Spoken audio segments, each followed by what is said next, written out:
మన vintage collections, Kadambari collections, పూర్ణిమ prints లో ఎంత కొంటే అంత ఉచితం. హాస్పిటల్ ఫెసిలిటీ ఎలా ఉంటుంది అంటే మనకున్న ఇన్ఫ్రాస్ట్రక్చర్ కానీ లేకపోతే మనకున్న టెక్నాలజీ కానీ హాస్పిటల్ వైజ్ చాలా మెడికల్ గా మనకి ఈ మధ్య ప్రతిదీ ఉంటుంది కదా ఇక్కడ. సో అక్కడ ఎలా ఉంటుంది? ఏదైనా ఎమర్జెన్సీ సిచ్యువేషన్? మేము వెళ్ళిన కొత్తలో కొంచెం సఫర్ అయ్యామండి హాస్పిటల్ వైజ్ గా. అంత ఎఫిషియన్స్ డాక్టర్స్ అయితే లేరు. ప్రెసెంట్ అయితే నేను ప్రెసెంట్ సిచ్యువేషన్ చెప్తున్నా. ప్రెసెంట్ అయితే మాత్రం చాలా బాగున్నాయి.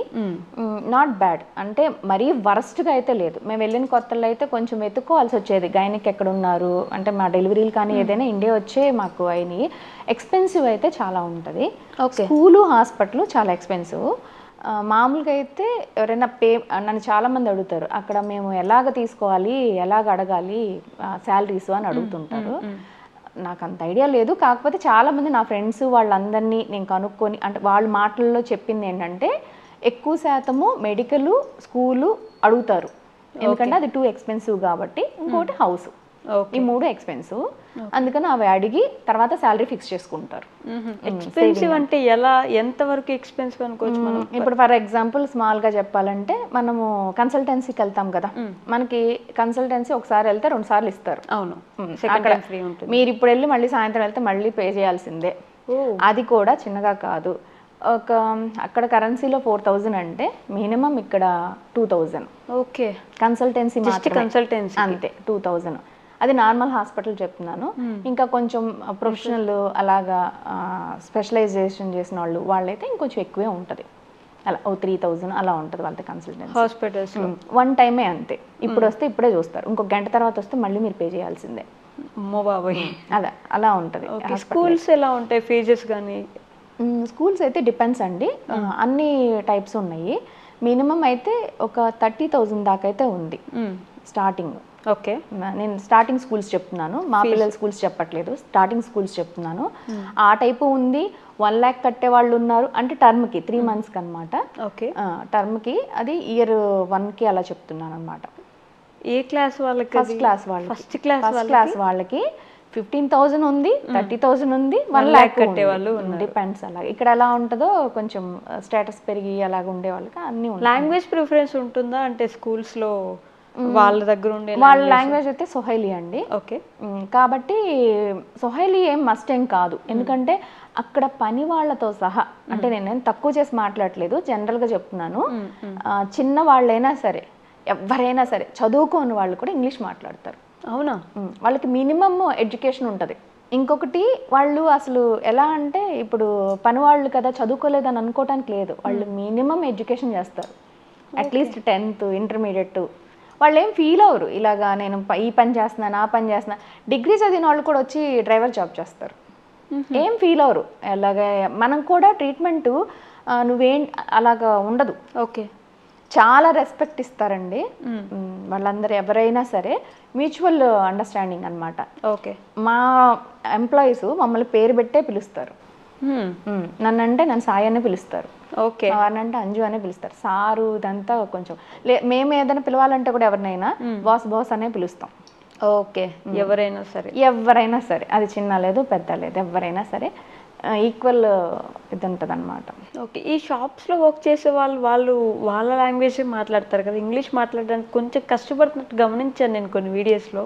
ఏం ఉండదండి, 99% ఉండదు. ఓకే, వాళ్ళ లాంగ్వేజ్ మాట్లాడినా మనం మళ్ళీ మనకి అంటే కూరగాయలు వాళ్ళ దగ్గరే తప్పితే మామూలు షాపులకి వెళ్తే మీకు ఆ ప్రాబ్లం రాదు. ఓకే, కూరగాయల దగ్గరికి వెళ్ళినప్పుడు మేము ట్రై చేస్తాం.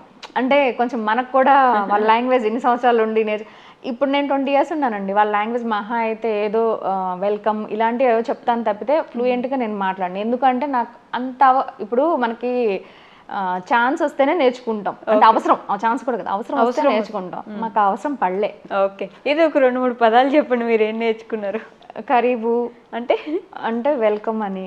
కరీబు అంటే వెల్కమ్. కరీబు. అసాంటే అంటే థ్యాంక్స్ అని. అసాంటే మ్యాండేటరీ వర్డ్స్ నేర్చుకున్నారు. అంటే ఇప్పుడు ఎవరైనా వచ్చే మామ అని నేను చాలా వీడియోలో సంపాదిస్తా.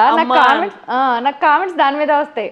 మీ మామనా, జెంట్స్ ఆ లేడీస్ అని కాదు. మామ అంటే అమ్మ అని అర్థం అనమాట అక్కడ లాంగ్వేజ్. అది ఎవరినైనా మామ అనే ఎవరినైనా, నన్ను మా పనమ్మే మామ అనే పిలుస్తుంది, నేను మామ అనే పిలుస్తాను తన్ని. అలా సార్ అయితే, అది అబ్బాయిలు అయితే బాబా అంటారు. బాబా. బాబా మన దగ్గర కూడా అంటారు యాక్చువల్లీ మా అమ్మ బాబా. బాబా అంటే మన దగ్గర నాన్న అని అర్థము. అంతే వాళ్ళది కూడా అంతే. ఇంకెక్కువ కావాలంటే రఫీకి అంటారు. రఫీకి అంటే ఫ్రెండ్. రఫీకి రాఫీకి అని మన దగ్గర ఇప్పుడు కొత్తవి స్టార్ట్ చేశారు. ఈ మధ్య ఆఫ్రికా రీల్ కూడా చేస్తున్నారు కదా చాలా మంది. రీల్ ఫేమస్ అయింది కదా.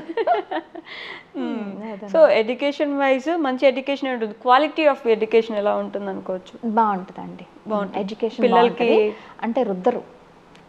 రైట్. అంటే బాగా రుద్దరు. ఇది చదవాలి ఇది అలా ఉండదు. ప్రాక్టికల్గా చెప్తారు. ఓకే.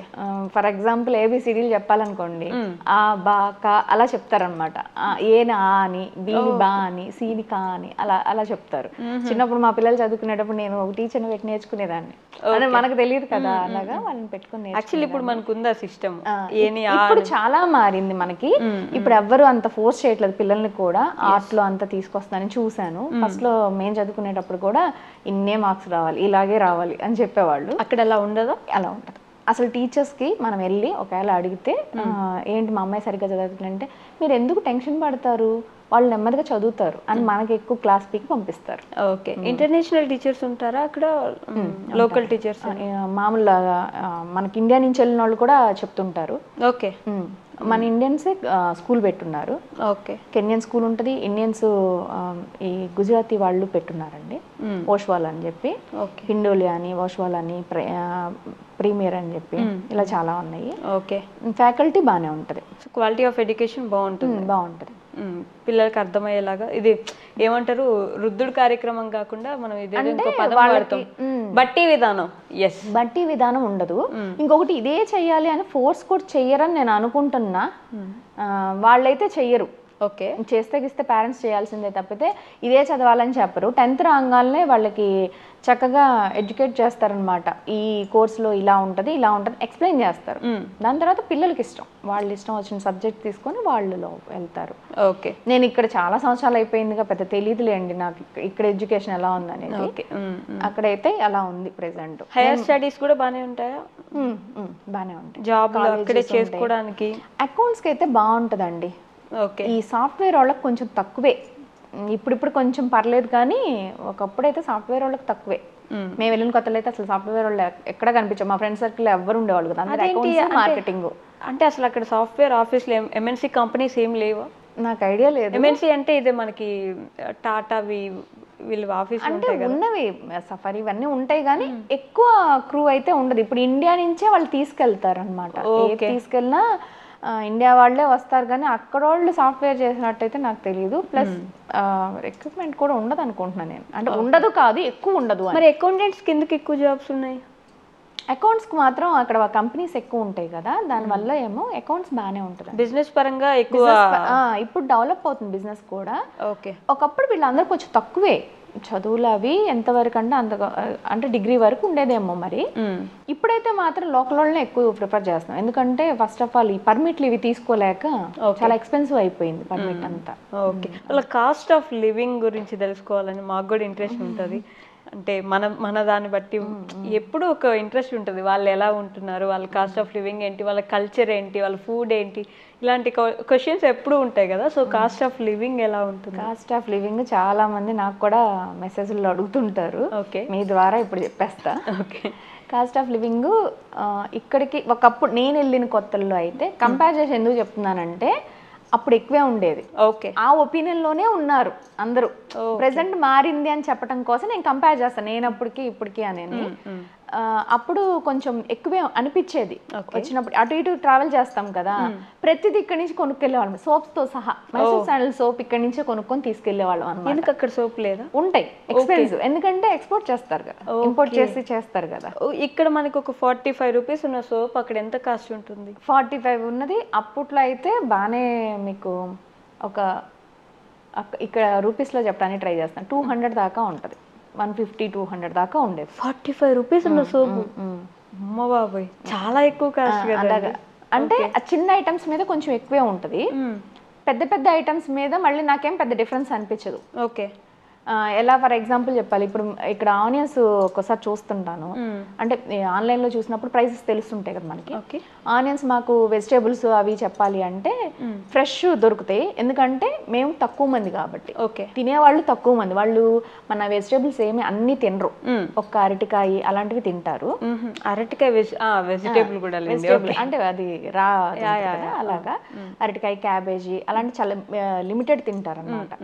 మన వాళ్ళ కోసమే పండిస్తారు కాబట్టి అక్కడ ఫ్రెష్ మీకు ఇవి కెమికల్స్ వేసి పండించేవి ఉండవు. అక్కడ ఇండియన్స్ కోసం స్పెసిఫిక్ గా ఫార్మింగ్ చేస్తారు. ఓకే, అలా అందుకని అవి వాటి కాస్ట్ చాలా తక్కువే ఉంటది. ఫర్ ఎగ్జాంపుల్ ఆనియన్స్ ఇక్కడ ఒక స్టేజ్ లో 100 ఏమో ఉంది కదా ఒక కేజీ, అక్కడ కూడా అంతే 80 రూపీస్ 60 రూపీస్. మనకి పెరిగితే 100 అదేలేండి, అప్పుడు పెరిగినప్పుడు రేట్ చూసి చెప్తున్నాను. ప్రెసెంట్ మాకున్నది అయితే ఒక 60 రూపీస్ 70 రూపీస్ ఉంటుంది పర్ కిలో వెజిటేబుల్ లెక్క వస్తే. ఈ పప్పులు ఉప్పులు అయితే వాళ్ళు తెప్పిస్తారు కాబట్టి ఇక్కడ నుంచి, ఇండియా నుంచి డిఫరెంట్ ప్లేసెస్ నుంచి తెప్పిస్తారు కాబట్టి మీకు కొంచెం ఎక్స్పెన్సివే ఉంటాయి. ఇక్కడ 300 మినపప్పు, సారీ ఇక్కడ 150 ఏమో ఉంది కదా మినపప్పు అనుకుంటున్నా నేను, అక్కడ ఒక 300 ఉంటుంది. 300 అంటే ఒక డబుల్ ప్రైస్ ఉంటుందండి, ఇక్కడికి అక్కడ డబుల్ ప్రైస్ ఉంటుంది. డబుల్ ప్రైస్ జీతాలు ఉన్నప్పుడు డబుల్ ప్రైస్ జీతాలు కూడా బాగానే ఉంటాయి లెక్కన. మరి అంతే కదా, డబుల్ ప్రైస్ జీతాలు ఉన్నప్పుడు డబుల్ ప్రైస్ ఉంటాయి. మనకంటే వాళ్ళది వాల్యూ తక్కువ కదా, కరెన్సీ తక్కువ. అవును, 1.6 పడుతుంది మనకి, అంటే మనది ఎక్కువ 1 రూపీ అంటే వాళ్ళు 1.6. ఓకే, తక్కువ ఉంటుంది కాబట్టి జీతం ఎక్కువ వస్తుంది, మరి ఖర్చు కూడా ఎక్కువ ఉంటుంది. అందుకే అన్నాను కదా స్టార్టింగ్ లో మీకు చెప్పాను, కంపల్సరీ మీరు మెడికల్ అడగాలి, ఇల్లు అడగాలి, అది స్కూల్ అడగాలి. సో హౌసెస్ ఎలా ఉంటాయి రెంట్స్? ప్రెసెంట్ మేము ఉండే హౌస్ రెంట్ అయితే పర్లేదు చెప్పండి, మేము ఆ కరెన్సీ లెక్కలోనే తీసుకుంటాం, మన కరెన్సీ వదిలేసి. అయితే ఒక మన కరెన్సీలో 60,000 ఉంటుంది. 60,000 షిల్లాంగ్స్ అంటారు కదా, షిల్లింగ్. ఓకే, అక్కడ ఎంత? షిల్లింగ్ అయితే 1,10,000 షిల్లింగ్స్. వినడానికి బాగాలేదండి, మందే బాగుంది కొంచెం. అదే 1.6 అంటున్నాను కదా, అలాగా డబుల్ వేసుకోండి. ఇప్పుడు ఇలా అంటే ఇక్కడ 60 అండ్ 160, అదే 160 పడుతుంది. 1,60,000 రెంట్ ఒక ఇంటికి. ఎందుకు 20 years నుంచి ఉన్నారు కదా, ఓన్ హౌస్ ఎందుకు తీసుకోలేదు మీరు? యాక్చువల్గా ఎన్ని ఇయర్స్ ఉన్నా మేము ఇండియా వచ్చేయాలన్న ఆలోచనలోనే ఉంటాం, ఏ ఇయర్కి ఆ ఇయర్ అలాగే అనుకుంటాం. మామూలుగా ఫెసిలిటీ ఉందా మనకి ఓన్ హౌస్ తీసుకుంది? అక్కడ నేటివిటీకి మనకి ఓన్ హౌస్ మా ఫ్రెండ్స్ చాలా మంది తీసుకొని ఉన్నారు ఓన్ హౌస్లు. మేము కూడా ఒక గోడౌన్ అలాగా అంటే బిజినెస్కి సంబంధించే కొన్నాం, కానీ హౌస్ దాకా అంటే ఎప్పటికప్పుడు అనే అనుకుంటాం. మా పిల్లలు చదువు ఫస్ట్ పిల్లలు పుట్టినాక వచ్చేద్దామని, తర్వాత మళ్ళీ అలా ఎప్పటికప్పుడు వచ్చేద్దామని ఆలోచన, కొనేస్తే ఎక్కడ ఉండిపోతామని కూడా భయం ఉంటుంది మనసులో. వీళ్ళకి ఉంటాయా నేటివిటీకి ఇస్తారు కదా, వాటిని ఏమంటారు? పిఆర్లా, అదే సిటిజన్షిప్ ఎగ్జాక్ట్లీ సిటిజన్షిప్ ఉంటుంది. మా పిల్లలిద్దరికి పిఆర్ ఉంది, మా ఇంట్లో అందరికీ ఉంది. ఓకే, నేను చైనా నుంచి వచ్చిన ఒక వ్యక్తిని ఇంటర్వ్యూ చేస్తే, నువ్వు ఎన్ని సంవత్సరాలైనా ఉండు కానీ నీ దేశానికి నువ్వు వెళ్ళిపోవాల్సిందే, సిటిజన్షిప్ మాత్రం వాళ్ళ పిల్లలు అక్కడే పుట్టినా కూడా సిటిజన్షిప్ లేదు అక్కడ వాళ్ళకి. మాకుంది సిటిజన్షిప్ ఇస్తారు. చాలా మంది అయితే మా ఆఫీస్ లో ఒక ఆయన వర్క్ చేస్తారు, ఆయన అయితే పంజాబీ అనుకుంటా కదా, పంజాబీయే. అయితే ఆయన అయితే అసలు వాళ్ళ 4 fathers అక్కడే ఉన్నారు. 4 fathers? ఆయనకి ఇండియా అంటే ఏదో అలాగా తెలుసు అంతే. ఓకే, అలా చాలా మంది సెటిల్ అయిపోయిన ఉన్నారు అక్కడే. అంటే దీనికి డిఫరెన్స్ ఉంది, citizenship different, PR different. PR ఉన్నోళ్ళు మేము ఇండియాకి కూడా రావచ్చు, మాకు పాస్పోర్ట్ మార్చాల్సిన అవసరం లేదు. ఓకే, మేము అక్కడికి వెళ్ళొచ్చు, ఇక్కడ ఉండొచ్చు, మేము ఇండియన్సే, కానీ అక్కడ పిఆర్ పర్మనెంట్ రెసిడెన్స్ లాగా ఉంటాం అనమాట. సిటిజన్షిప్ తీసుకుంటే ఇంకా అది ఉండదు. ఇండియాకి రావాలంటే కంపల్సరీ మీ పే చేసి మీరు అవుట్ ఆఫ్ ద కంట్రీ అనమాట. అలా. ఇప్పుడు మీకు సిటిజన్షిప్ ఉంది కదా, మరి నాది పిఆర్ ఉంది, పిల్లలకి కూడా పిఆర్ఏ. మేము సిటిజన్షిప్ తీసుకోలేదు. మేము ఎండ్ ఆఫ్ ది డే మేము ఇండియన్స్ ఇక్కడే ఉండాలి. ఫార్మింగ్ ఎలా ఉంటుంది? అంటే మన వ్యవసాయ పరిస్థితులు, వాళ్ళ వ్యవసాయ పరిస్థితులు ఏమైనా డిఫరెన్స్ ఉంటుందా టెక్నాలజీ వైజ్ కానీ మనం వాడేదానికి, అగ్రికల్చర్లో వాళ్ళు వాడేదానికి ఏంటి?